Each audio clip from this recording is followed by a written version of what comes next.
ನಮಸ್ಕಾರ ವೀಕ್ಷಕರೇ, ವೈಕುಂಠ ಏಕಾದಶಿ ವಿಶೇಷ ಕಾರ್ಯಕ್ರಮಕ್ಕೆ ಸ್ವಾಗತ. ನಾನು ರಚನಾ ನಂಜುಂಡ. ವೀಕ್ಷಕರೇ, ವೈಕುಂಠ ಏಕಾದಶಿ ಇದು ಹಿಂದೂ ಧರ್ಮದಲ್ಲಿ ಒಂದು ಪ್ರಮುಖವಾದಂತಹ ಹಬ್ಬ ಅಂತಾನೆ ಹೇಳ್ಬೋದು. ಈ ವೈಕುಂಠ ಏಕಾದಶಿ ದಿನ ಸ್ವಾಮಿ ವಿಷ್ಣುವಿಗೆ ವಿವಿಧವಾದಂತಹ ಪೂಜೆಯನ್ನು ಸಲ್ಲಿಸ್ತಾರೆ ಹಾಗೂ ದೇವಸ್ಥಾನಕ್ಕೆ ಹೋಗ್ತಾರೆ ಹಾಗೂ ವಿವಿಧ ರೀತಿಯಾಗಿ ಆಚರಣೆಯನ್ನು ಮಾಡ್ತಾರೆ. ಈ ವೈಕುಂಠ ಏಕಾದಶಿ ಅಂದರೆ ಏನು, ಇದರ ಮಹತ್ವವೇನು, ಇದರ ಆಚರಣೆಯನ್ನು ಯಾವ ರೀತಿಯಾಗಿ ಮಾಡಬೇಕು, ಈ ಆಚರಣೆಯನ್ನು ಮಾಡೋದ್ರಿಂದ ನಮಗೆ ಯಾವ ರೀತಿಯ ಫಲಗಳು ದೊರೆಯುತ್ತವೆ ಅಂತ ಗುರುಗಳು ನಮಗೆ ತಿಳಿಸ್ಕೊಡ್ತಾರೆ. ಈ ಎಲ್ಲ ವಿಚಾರವನ್ನು ನಮಗೆ ತಿಳಿಸ್ಕೊಡೋದಕ್ಕೆ ನಮ್ಮ ಕಾರ್ಯಕ್ರಮದಲ್ಲಿದ್ದಾರೆ ಸಂಸ್ಕೃತ ಮತ್ತು ಧರ್ಮಶಾಸ್ತ್ರ ಪಂಡಿತರು ಆದಂತಹ ವಿದ್ವಾನ್ ಶ್ಯಾಮ್ ಪ್ರಕಾಶ್ ಶರ್ಮಾ ಗುರೂಜಿಯವರು. ಅವರನ್ನು ಕಾರ್ಯಕ್ರಮಕ್ಕೆ ಬರಮಾಡ್ಕೊಳ್ಳೋಣ. ಗುರುಗಳೇ, ಕಾರ್ಯಕ್ರಮಕ್ಕೆ ಸ್ವಾಗತ. ನಮಸ್ಕಾರ. ಇನ್ನು ಗುರುಗಳೇ, ಈ ವೈಕುಂಠ ಏಕಾದಶಿಯ ಮಹತ್ವವೇನು, ವೈಕುಂಠ ಏಕಾದಶಿ ಅಂದರೆ ಏನು ಅಂತ ತಿಳಿಸ್ಕೊಡೋದಾದರೆ? ಶ್ರೀ ಗುರುಭ್ಯೋ ನಮಃ. ಗುರುರ್ಬ್ರಹ್ಮ ಗುರುರ್ವಿಷ್ಣು ಗುರುರ್ದೇವೋ ಮಹೇಶ್ವರ ಗುರುಃ ಸಾಕ್ಷಾತ್ ಪರಂ ಬ್ರಹ್ಮ ತಸ್ಮೈ ಶ್ರೀ ಗುರವೇ ನಮಃ. ಸರ್ವೇಭ್ಯೋ ಋಷಿಭ್ಯೋ ನಮಃ, ಸರ್ವೇಭ್ಯೋ ಶಾಸ್ತ್ರಪ್ರವರ್ತಕೇಭ್ಯೋ ನಮಃ. ನಮ್ಮ ಸನಾತನ ಹಿಂದೂ ಧರ್ಮದಲ್ಲಿ ಅನೇಕ ದಿನಗಳನ್ನು ನಾವು ಪರ್ವ ದಿನಗಳು ಅಂತ ಕರಿತೀವಿ. ಪರ್ವ ಅನ್ನೋದೇನೆ ಕನ್ನಡದಲ್ಲಿ ಪಬ್ಬ ಆಗಿ ಹಬ್ಬ ಆಗಿರ್ತಕ್ಕಂಥದ್ದು. ಹಾಗಾಗಿ ಒಂದು ಸಂವತ್ಸರದಲ್ಲಿ ಅಂದರೆ ಒಂದು ವರ್ಷದಲ್ಲಿ ಚಾಂದ್ರಮಾನ ರೀತ್ಯ ಅಂದರೆ ಚೈತ್ರ ಮಾಸ, ವೈಶಾಖ ಮಾಸ, ಇತರ ಚೈತ್ರಾದಿ ಫಾಲ್ಗುಣ ಪರ್ಯಂತ 12 ಮಾಸಗಳಿದೆ. 12 ಮಾಸಗಳಲ್ಲಿಯೂ ಕೂಡ 30 ತಿಥಿಗಳಿರುತ್ತೆ. ಶುಕ್ಲ ಪಕ್ಷದ 15 ತಿಥಿಗಳು, ಕೃಷ್ಣ ಪಕ್ಷದ 15 ತಿಥಿಗಳು ಇರುತ್ತೆ.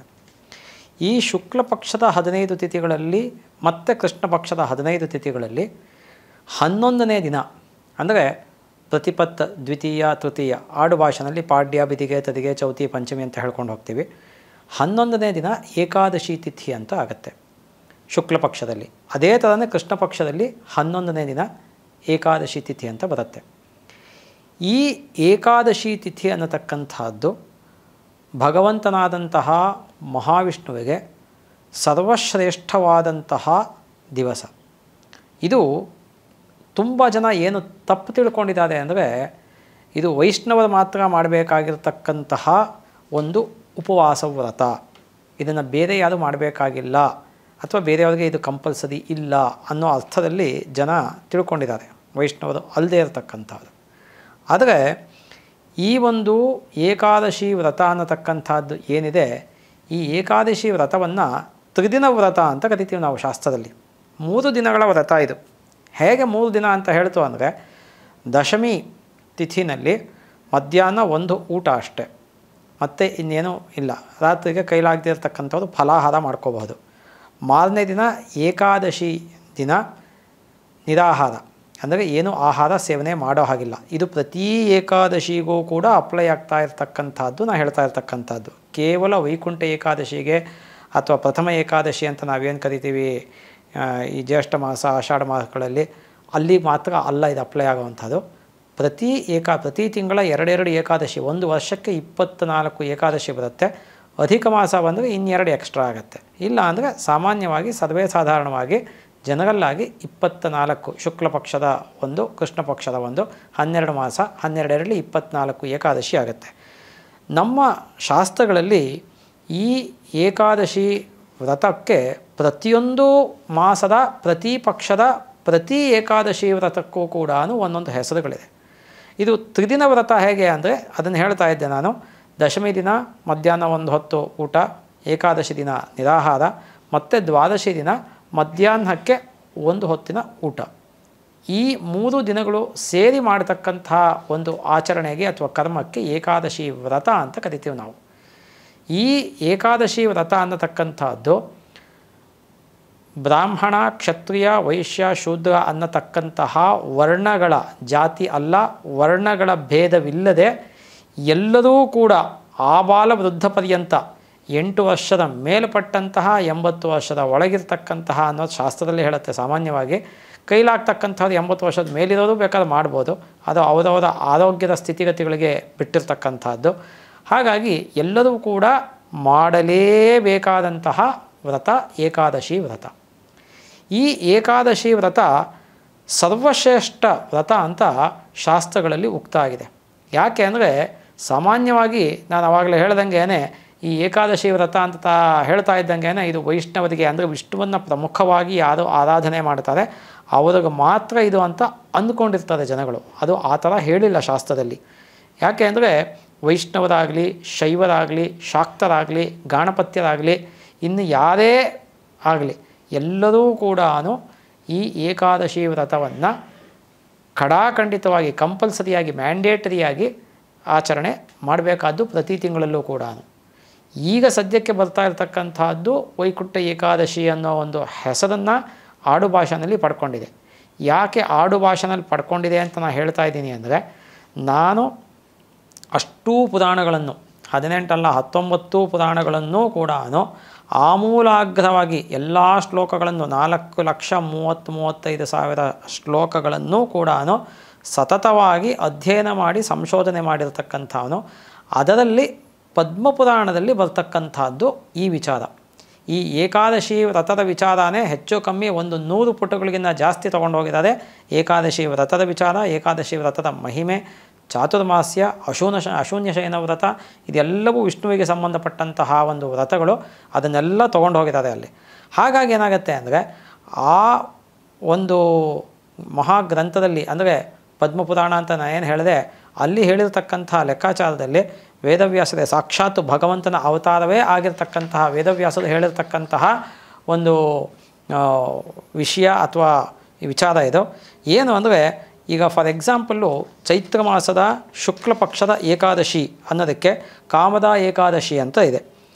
ಆ ಏಕಾದಶಿ ವ್ರತವನ್ನು ಮಾಡೋದ್ರಿಂದ ಏನು ಫಲ ನಮಗೆ ಸಿಗತ್ತೆ ಅಂತ ಹೇಳ್ತು ಅಂದರೆ, ಪಾಪಗಳನ್ನೆಲ್ಲ ಕಳ್ಕೊಳ್ತೀವಿ ನಾವು. ಪಾಪಘ್ನ ಏಕಾದಶಿ ಅಂತ ಕರೀತಾರೆ ಅದನ್ನು, ಪಾಪಘ್ನಿ ಏಕಾದಶಿ ಅಂತ ಕರೀತಾರೆ ಅದನ್ನು. ಅದೇ ರೀತಿಯಲ್ಲಿ ಚೈತ್ರ ಮಾಸದ ಕೃಷ್ಣ ಪಕ್ಷದ ಏಕಾದಶಿ ವ್ರತವನ್ನು ಪಾಪಮೋಚನಿ ಏಕಾದಶಿ ಅಂತ ಕರೀತಾರೆ. ಇದು ಪಿಶಾಚತ್ವವನ್ನು ನಿವಾರಣೆ ಮಾಡುತ್ತೆ. ಅಂದರೆ ಯಾರಾದರೂ ಆತ್ಮಹತ್ಯೆ ಮಾಡ್ಕೊಂಡಿರ್ತಾರೆ ಅಂತ ಹೇಳಿದಾಗ ಅಂಥವ್ರ ಹೆಸರಲ್ಲಿ ಅಂಥವ್ರಿಗೆ ಸದ್ಗತಿ ಸಿಗಲಿ ಅಂತ ಯಾರಾದರೂ ವ್ರತವನ್ನು ಚೈತ್ರ ಮಾಸದ ಕೃಷ್ಣ ಪಕ್ಷದ ಏಕಾದಶಿ ತಿಥಿಯಲ್ಲಿ ಮಾಡ್ತು ಅಂದರೆ, ಅಂಥವ್ರಿಗೆ ಯಾರಿಗೆ ಸಂಕಲ್ಪ ಮಾಡ್ಕೊಂಡು ಮಾಡಿರ್ತೀವಿ ಅಂಥವ್ರಿಗೆ ಪಿಶಾಚತ್ವ ಅನ್ನತಕ್ಕಂಥದ್ದು ನಿವೃತ್ತಿ ಆಗುತ್ತೆ ಅನ್ನೋದನ್ನು ಶಾಸ್ತ್ರದಲ್ಲಿ ಹೇಳುತ್ತೆ. ಹೀಗೆ ಒಂದೊಂದು ತಿಂಗಳಿಗೂ ಕೂಡ ರಿಸರ್ಚ್ ಮಾಡಿ ನಾನು ಬರೆದಿಟ್ಕೊಂಡಿದ್ದೀನಿ ನಾನು ಹೀಗೆ ಮಾಡಬೇಕು ಅಂತ. ಇದರೊಳಗೆ ನಾವು ಈಗ ಸದ್ಯದ ಪರಿಸ್ಥಿತಿಯಲ್ಲಿ ಸಾಮಾನ್ಯವಾಗಿ ಈ ವೈಕುಂಠ ಏಕಾದಶಿ ಅಂತ ನಾವೇನು ಕರಿತೀವಿ, ಅದು ಮಾರ್ಗಶಿರ ಮಾಸದಲ್ಲಿ ಇಲ್ಲ ಪುಷ್ಯ ಮಾಸದಲ್ಲಿ ಶುಕ್ಲ ಪಕ್ಷದ ಏಕಾದಶಿ ತಿಥಿ ಬಂದಾಗ ಬರ್ತಕ್ಕಂಥದ್ದು. ಇದನ್ನು ನಾವು ಆಡುಭಾಷೆಯಲ್ಲಿ ವೈಕುಂಠ ಏಕಾದಶಿ ಅಂತ ಕರಿತೀವಿ. ಆ್ಯಕ್ಚುಯಲ್ಲಾಗಿ ನಾವು ಮಾರ್ಗಶಿರ ಮಾಸ ಅಂತ ನಾವೇನು ಹೇಳ್ತೀವಿ, ಈ ಮಾರ್ಗಶಿರ ಮಾಸದಲ್ಲಿ ಬರ್ತಕ್ಕಂತಹ ಮಾರ್ಗಶಿರ ಮಾಸದ ಶುಕ್ಲ ಪಕ್ಷದ ಏಕಾದಶಿಯಲ್ಲಿ ಅದನ್ನು ಮೋಕ್ಷದ ಏಕಾದಶಿ ಅಂತ ಕರಿತೀವಿ. ಅದೇ ರೀತಿಯಲ್ಲಿ ಪುಷ್ಯ ಮಾಸದ ಶುಕ್ಲ ಪಕ್ಷದ ಏಕಾದಶಿಯಲ್ಲಿ ಬರ್ತಕ್ಕಂಥದ್ದನ್ನು ಪುತ್ರದ ಏಕಾದಶಿ ಅಂತ ಕರಿತೀವಿ.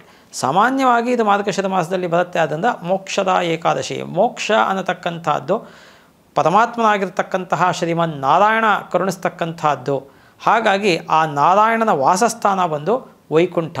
ಆ ಒಂದು ಸಿಂಬಾಲಿಕ್ಕಾಗಿ ವೈಕುಂಠ ಏಕಾದಶಿ ಅನ್ನೋ ಹೆಸರು ಬಂದಿರತಕ್ಕಂಥದ್ದೇ ಹೊರತು ಶಾಸ್ತ್ರದ ಮೂಲ ಗ್ರಂಥಗಳಲ್ಲಿ ಎಲ್ಲಿಯೂ ಕೂಡ ವೈಕುಂಠ ಏಕಾದಶಿ ಅನ್ನೋ ಒಂದು ನಾಮ ಉಲ್ಲೇಖ ಆಗಿಲ್ಲ.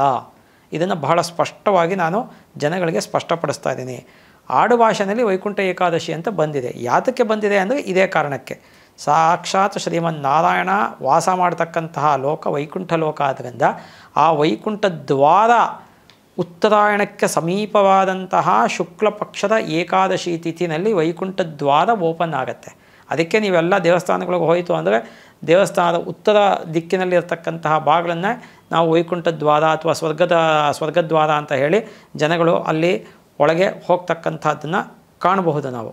ಹಾಗಾಗಿ ಈ ಒಂದು ಸಿಂಬಾಲಿಕ್ಕಾಗಿ ವೈಕುಂಠ ಏಕಾದಶಿ ಅನ್ನತಕ್ಕಂತಹ ಒಂದು ಪದ ಬಳಕೆಯಲ್ಲಿ ಲೋಕದಲ್ಲಿ ಬಂದಿರತಕ್ಕಂಥದ್ದೇ ಹೊರತು ಅದಕ್ಕೆ ಟೆಕ್ನಿಕಲ್ಲಾಗಿ ನಾವು ಮಾರ್ಗಶಿರ ಮಾಸದಲ್ಲಿ ಬಂತು ಅಂದರೆ ಮೋಕ್ಷದ ಏಕಾದಶಿ ಅಂತ ಕರಿತೀವಿ, ಅಕಸ್ಮಾತು ಪುಷ್ಯ ಮಾಸದಲ್ಲಿ ಬಂತು ಅಂದರೆ ಪುತ್ರದ ಏಕಾದಶಿ ಅಂತ ಕರಿತೀವಿ. ಹಾಗಾಗಿ ಈ ಒಂದು ವೈಕುಂಠ ಏಕಾದಶಿಯ ಮಹತ್ವ ಏನು ಅಂತ ನಾವು ನೋಡೋಕ್ಕೆ ಹೋಯಿತು ಅಂದರೆ, ಈ ವೈಕುಂಠ ದ್ವಾರ ಅನ್ನತಕ್ಕಂಥದ್ದು ಸಾಮಾನ್ಯವಾಗಿ ಉತ್ತರಾಯಣದಲ್ಲಿ ತೆಗಿತಕ್ಕಂಥದ್ದು. ಆ ತೆಗಿತಕ್ಕಂಥದ್ದು ಯಾವಾಗ ಅಂದರೆ ಉತ್ತರಾಯಣಕ್ಕೆ ಸಮೀಪವಾದಂತಹ ಚಾಂದ್ರಮಾನ ಮಾಸ ಮಾರ್ಗಶಿರ ಅಥವಾ ಪುಷ್ಯ ಯಾವುದು ಬರುತ್ತೆ ಅದರ ಶುಕ್ಲ ಪಕ್ಷದ ಏಕಾದಶಿ ತಿಥಿನಲ್ಲಿ ಓಪನ್ ಆಗ್ತಕ್ಕಂಥದ್ದು. ಹಾಗಾಗಿ ನಮಗೆ ಈ 14ನೇ ತಾರೀಕು ಸಂಕ್ರಾಂತಿ ಇದೆ, ಆದ್ದರಿಂದ ಅದಕ್ಕೆ ಸಮೀಪದಲ್ಲಿ ಇರತಕ್ಕಂತಹದ್ದು ಈ 10ನೇ ತಾರೀಕು ಶುಕ್ರವಾರ ಏಕಾದಶಿ ತಿಥಿ ಇರುತ್ತೆ. ಆದ್ದರಿಂದ ಆ ಒಂದು ಸುಗಳಿಗೆಯ ದಿನ ನಮಗೆ ಏಕಾದಶಿ ವ್ರತವನ್ನು, ಈ ಪುಷ್ಯ ಮಾಸದ ಏಕಾದಶಿ ವ್ರತ, ಅದನ್ನು ನಾವು ವೈಕುಂಠ ಏಕಾದಶಿ ಅಂತ ಕರೀತಕ್ಕಂತಹ ಒಂದು ಪದ್ಧತಿ ಅಥವಾ ವಾಡಿಕೆ ಬಂದಿದೆ.